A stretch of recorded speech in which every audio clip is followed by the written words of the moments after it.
at the SoFi Stadium tour. Yeah. I met a lot of you wonderful ladies and enjoyed my time. And I said to Sandy, if you never need a speaker, I'm available. So I thought this would happen during football season. It makes sense. I got a call 10 days ago. I'll see you on May 11th. I said, what? Anyway, I will start my speech now. This morning, I would like to take you on a 50-year journey and the life lessons I have learned along the way. I would like to start in my 20s.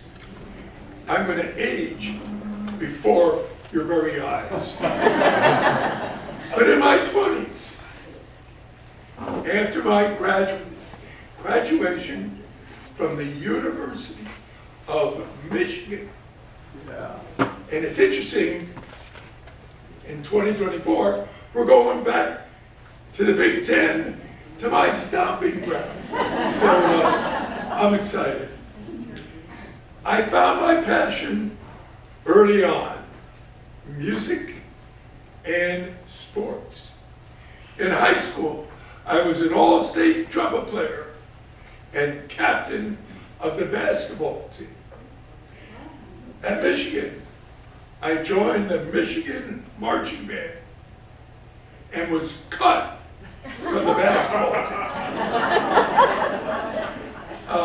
During that decade, I continued my education, working on a doctorate, taught 7 years of high school band, was a member of the Flint Symphony Orchestra, front of the ACB quartet, had 12 private trumpet students, was married with 2 kids. Life lesson number 1, time management is a necessity of success. There'll be a test at the end of this speech. In my 30s, it was time to lock into a career to become a college band director. I found, instead of working my way up the ladder, high school, junior college, small town, I found my dream job right away. Wow. The University of Southern California. Remember, I'm living in Flint, Michigan. I lived there. Hollywood, Rose Bowls, national championships, even a white horse. Heifetz, Pedagorsky, a great school of music. I had hit the big time. But was I surprised? The band was in disarray. No discipline, no support, no identity. All male, mostly music majors, an outgrowth of the 60s. What to do? How do I turn this program around? Life lesson number 2. Have confidence in yourself. Have the ability to succeed at whatever you accept. The answer was find mentors. I had 4 mentors, and maybe you'll know these people, or at least a couple of them. The first one was Marv Goo. Marv Goo. He was the defensive line coach on John McKay's coaching staff. He came up to me in the comments, put his hand around my neck, and he said, "Bartner, I'm going to teach you to be a Trojan. I'm barely 30 years old, and I got this hand." He said, "You come to football practice and observe what it takes to build a championship team." So that's what I did. And Marv gave the band an identity. The team and the band are one. And our relationship with the team is really unique in this country. I became a coach / band director. You can hear it in my voice. I'm a screamer. I'm intense. I strive for excellence, and I pay attention to detail. Number 2, Hank Ehrlich. Hank was the director of PR at Paramount Studios. He invited me to Scandia, a restaurant on Sunset, and he said, "I can deliver Diana Ross." Now, I knew Diana Ross, from Michigan, Detroit, Motown, the Supremes. I said, "Great, let's do it." She was up for an Academy Award for Lady Sings the Blues. In the Rose Bowl of 1973, she sang a great Gershwin tune, "Our Love Is Here to Stay." Crowd, standing ovation. Anyway, Hank gave the band a brand, Hollywood's Band. They were in movies, TV shows, and even in Academy Awards. Can I stop and take a glass of water?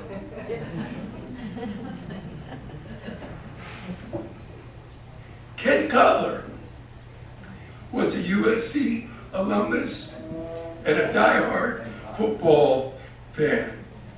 He invited the band to Arco Plaza to perform a pep rally to raise money for the Notre Dame trip. Ken taught me how to be a fundraiser. He introduced me to the Trojan family. He hosted events at his home to raise money for uniforms.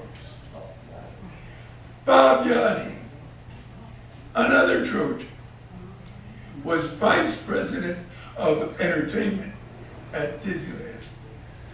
He invited the band to come down to present a concert in front of the castle. He was impressed. He hired me to direct the All-American College Band and to direct the music for the opening of Epcot. Bob Disney taught me to be a showman. Life lesson number 3, embrace mentors who have the knowledge to help you succeed. I'm now in my 40s. It's like a movie. So the movie was, he starts 80s and goes this direction. I'm starting to hear him. Anyway, in my 40s, it was time to become a success. It was time to become the top in my field. The university expects you to be the top in your field if you wanted it promoted. So you have to go out and get all these recommendations and convince people that you're the top. Anyway, I had to hit the home run. And the home run was Tusk by Fleetwood Mac.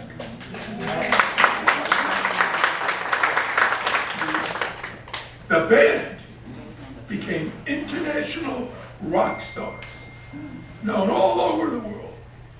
I'm not sure about China, but I don't care about that. Mick Fleetwood called the band office.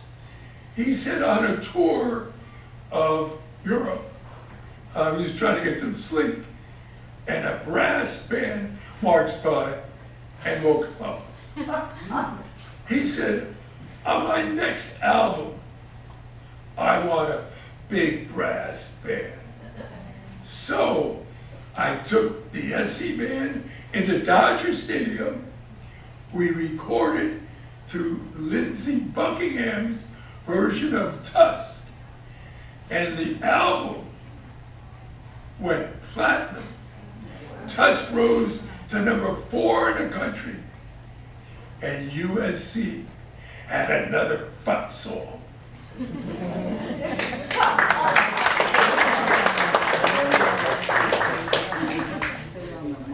A few years later, I became known as the maestro of mass band.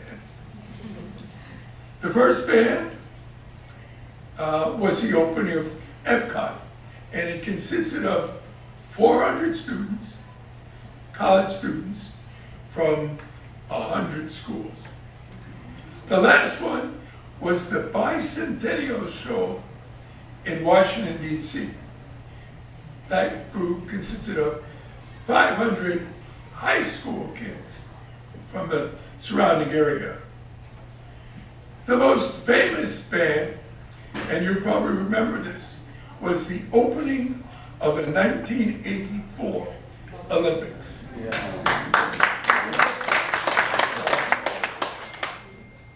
The band presented a 20-minute show, a cast of thousands, and it was entitled Music of America.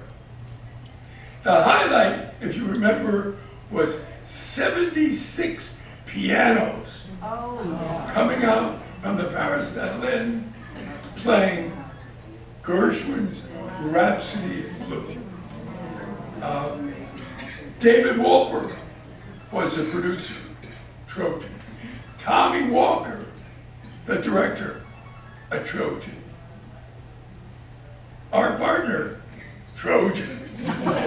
John Williams, not a Trojan. Now, on the test, as you go out the door, the 5 pillars of the University of Southern California are faithful, scholarly, ambitious, skillful, courageous. Yes. You know, you must have been in a sorority, and you made you go out and about, but you're absolutely right. So, life lesson number, what do I have to, 4, be ambitious. So I'm in one of the pillars. I am now in my 50s. I was looking for new endeavors, new challenges, new experiences. I started traveling with the band internationally. We went to 6 expositions representing the United States of America. We performed on 6 continents, including countries like Brazil, Australia, Morocco.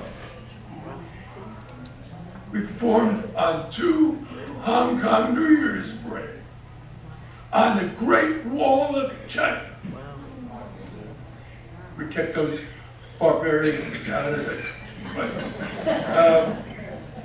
in front of the Eiffel Tower, in Trafalgar Square. The goal has always been to share American culture with the world and to give the band members new experiences. Besides travel, I developed an affinity for the visual arts. I was in Japan, I went to the Museum of Western Art, and I discovered Monet's water lily.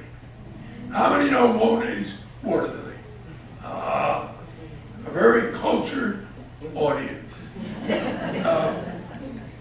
I fell in love with Impressionism. I became a docent on band and alumni tours, and in retirement, I paint. My medium is watercolor. My subjects are landscapes and seascapes. I have traded sounds for colors, the gridiron for canvases, and 300 students for paints and brushes.